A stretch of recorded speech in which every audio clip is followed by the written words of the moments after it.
नमस्कार मेरे प्यारे दोस्तों, कैसे हैं आप सभी।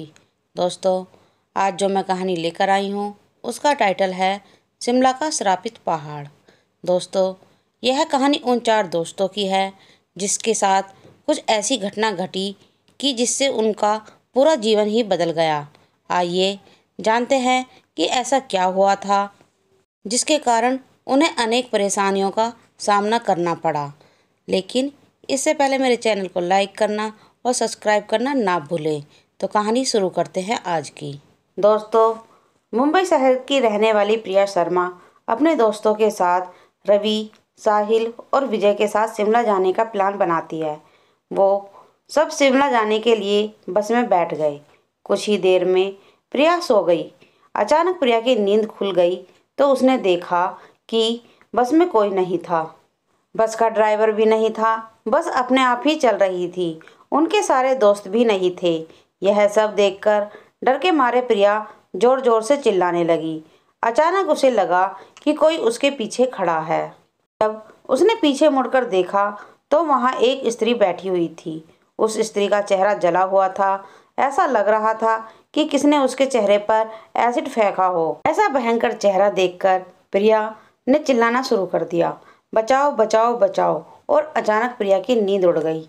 वो एकदम डरी हुई और पसीने से पूरी भीग गई थी। पास में बैठे हुए विजय ने पानी की बोतल दी और बोला, शायद तुम्हें कोई सपना देखा होगा। थोड़ी ही देर में सब शिमला पहुंच गए और एक होटल पर रात बिताने के लिए गए। दूसरे दिन वो सब साथ मिलकर होटल के पास वाले पहाड़ पर घूमने जाने का नक्की किया। करीबन आधे घंटे में वो सब पहाड़ के सबसे ऊंची शिखर पर पहुंच गए। यहीं से नीचे देखने पर घने लचीले पेड़ और पौधे काफी सुंदर दिख रहे थे। अचानक साहिल चौंक गया और बोला, नीचे देखो, कोई खड़ा है, लगता है कोई स्त्री है। विजय और रवि भी देखने लगे लेकिन उन्हें कोई दिखा नहीं। बोले, तू पागल हो गया है क्या? इस घने जंगल में कोई स्त्री कैसे आ सकती है? तुम्हें शायद कोई भ्रम हुआ होगा। उसके बाद वह सब खुली जगह पर चले गए। रात होने वाली थी, इसलिए वे सब पहाड़ पर ही रुकने का निर्णय किया। इसलिए उन सब ने वहां पर ही तंबू लगाया और खाने पीने के लिए सामान बाहर निकाला। प्रिया की बैग तंबू के बाहर थी, इसलिए वह लेने के लिए बाहर गई तो वहां पर उसे किसी की आवाज़ सुनाई दी। प्रिया उस आवाज़ की ओर अपनी नज़र घुमा आती तो उन्हें सामने से कोई 3 आदमी आते हुए दिख रहे थे। उनके हाथ में धारदार हथियार देखकर प्रिया डर जाती है। दौड़कर तंबू के अंदर आ जाती है। उसने अपने दोस्तों से भी यह बताया कि लेकिन कोई उसकी बातों पर विश्वास नहीं कर रहे थे। प्रिया चिल्लाकर बोली, आप सब पागल हो गए हो क्या? कोई भी मेरी बात पर भरोसा नहीं कर रहा है। चलिए मेरे साथ बाहर में, मैं आपको बताती हूँ। वो सभी बाहर आके शिखर की टॉस से देखने लगते हैं। उतने में ही उन सभी को लगता है कि कोई 3 लोग उनकी ओर बढ़ रहे हैं। यह सब देखकर वो सभी डर जाते हैं और तुरंत ही अपना अपना सामान समेटने लगते हैं और बड़े से पत्थर के पीछे जाके छुप जाते हैं। थोड़ी ही देर में वो सब ऊपर आ जाते हैं। प्रिया देख रही है कि उनके हाथ, पैर और सिर आम आदमी जैसे बिल्कुल नहीं थे। वो सब एक जगह पे बैठ जाते हैं और कुछ तांत्रिक विद्या शुरू करते हैं। उनमें से एक आदमी अपने हाथों की उंगलियों को काट देता है, लेकिन अंधेरे की वजह से उन्हें कुछ भी ठीक से दिखाई नहीं देता है। अचानक उन चारों ने देखा कि एक औरत उन आदमियों के बीच में आके लेट जाती है।